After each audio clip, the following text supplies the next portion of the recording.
देखिए, गतिरोध तोड़ने के लिए सत्ता पक्ष की ओर से लगातार सकारात्मक प्रयास किए जा रहे हैं। संसदीय कार्य मंत्री जी, मैं स्वयं, माननीय मुख्य सचेतक जी और हमारे कई वरिष्ठ विधायक लगातार उनके संपर्क में रहे और उनको कहा भी कि संसदीय परंपराओं का पालन करते हुए माननीय डोटासरा जी को अध्यक्षीय आसन की भावनाओं को आहत करने के कारण सदन में खेद प्रकट करना चाहिए। ये परंपराएं रही हैं। आज़ादी से लेकर विधानसभा का गठन हुआ तब से लेकर अब तक बहुत वरिष्ठ लोग इस सदन में पहुंचे हैं। आदरणीय सिद्धे भैरव सिंह जी शेखावत साहब, जिन्होंने राज्य में भी और सर्वोच्च सदन का भी उन्होंने मार्गदर्शन किया, उपराष्ट्रपति बनकर। मोहनलाल सुखाड़िया जी रहे, हरदीप जोशी साहब रहे, माननीय वसुंधरा जी रहीं, अशोक गहलोत साहब रहे। समय समय पर जब किसी बात को लेकर के गतिरोध आता है तो जो व्यक्ति, जो माननीय सदस्य गलती करता है, वो अपनी गलती का एहसास करते हुए सदन के समक्ष अपनी बात रखता है। लेकिन यहाँ उल्टा हो रहा है। कल मैं बयान पढ़ रहा था सोशल मीडिया पर,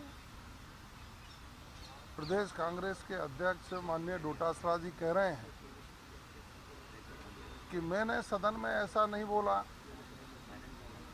जो उन्होंने अमर्यादित शब्द बैल में आकर के भी बोले, जो एक समाचार पत्र ने प्रमुखता से छापे हैं, उस पर भी वो प्रश्न चिन्ह लगा रहे हैं। जो सदन में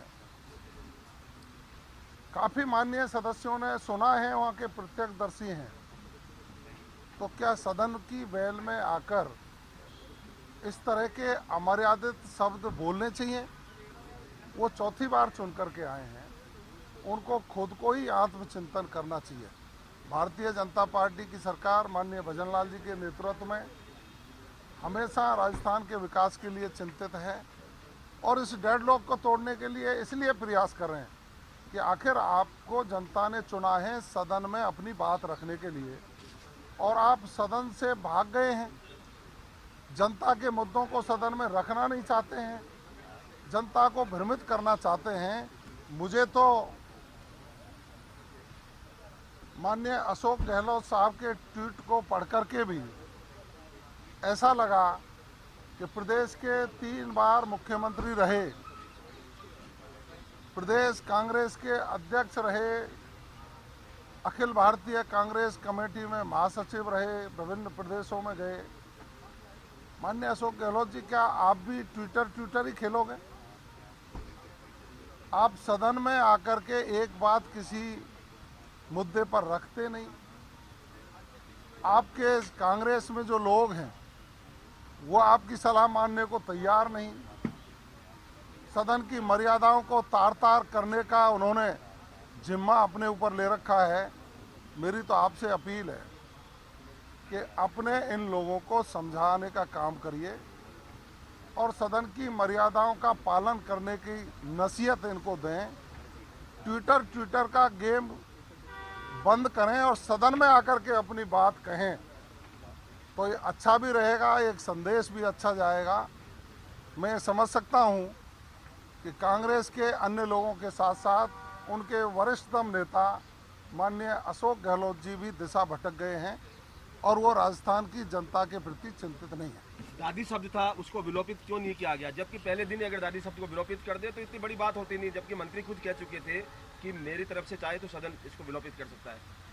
देखिए, फिर आपने बहुत अच्छी बात कही है कि दादी शब्द को विलोपित क्यों नहीं किया। क्या पूरा देश पूर्व प्रधानमंत्री माननीय जवाहरलाल नेहरू जी को चाचा नेहरू नहीं कहता है? क्या भारत के विभिन्न प्रदेशों में दादा नाना इन शब्दों का प्रयोग नामों से पहले नहीं लिया जाता है? क्या दादी शब्द असंसदीय है? तो मैं फिर कह रहा हूं कि हमारे कांग्रेस के वरिष्ठ साथी, जिनमें माननीय नेता प्रतिपक्ष, कांग्रेस के प्रदेश अध्यक्ष और 2-3 लोग प्रेस के सामने आकर के ये कहें कि हम पूर्व प्रधानमंत्री माननीय इंदिरा जी को दादी नहीं मानते हैं, और यदि वो दादी नहीं मानते हैं तो हमें भी सोचना पड़ेगा कि जब अपने परिवार के लोगों को ये दादा दादी नहीं मानते हैं तो हम अध्यक्ष जी से आग्रह करेंगे कि भाई ये जब मानते ही नहीं है तो उसको विलोपित कर दिया जाए। डोटासरा कह चुके हैं कि मेरे को सदन में मैं 3 बार जो पूरा घटनाक्रम हुआ मंत्री से लेकर जब तक मैंने बोला उस पर खेद व्यक्त कर चुका हूँ 3 बार। आप प्रत्यक्षदर्शी हैं। सदन में जो अंदर अधिकृत रूप से प्रवेश करके पत्रकार बंधु जो कवरेज करते हैं सदन की कार्रवाई का,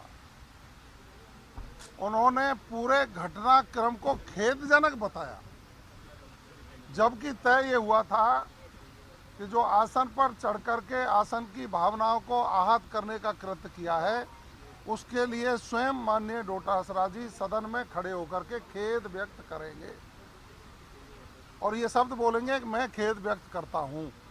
लेकिन घुमाने फिराने की जैसी आदत है, जिस तरह से कांग्रेस ने राजस्थान की जनता को बार बार गुमराह करके उनके विश्वास को धोखे से जीत करके सत्ता में आकर के जनता विरोधी कार्य किए हैं, इसी तरह से वो सदन को भी गुमराह करना चाहते हैं। ये उनका कृत्य अशोभनीय भी है, ठीक भी नहीं है, क्योंकि प्रदेश अध्यक्ष की एक गरिमा होती है, वो एक राष्ट्रीय दल के प्रदेश अध्यक्ष हैं। उस गरिमा को बनाए रखते हुए सदन की गरिमा बनी रहे, यहाँ की व्यवस्थाएं तार तार नहीं हो, जनता के विकास के लिए हम चर्चा करें, पक्ष अपनी बात रखे, विपक्ष अपनी बात रखे और माननीय मुख्यमंत्री जी का राजस्थान को स्वर्णिम राजस्थान बनाने का सपना पूरा हो, इसके लिए सकारात्मकता के साथ सदन चले। आप आइए, कौन मना कर रहा है, आइए, क्षमा याचना करिए, सदन को चलने दीजिए। धन्यवाद। बिल्कुल, ये थे गोविंद राज्य मंत्री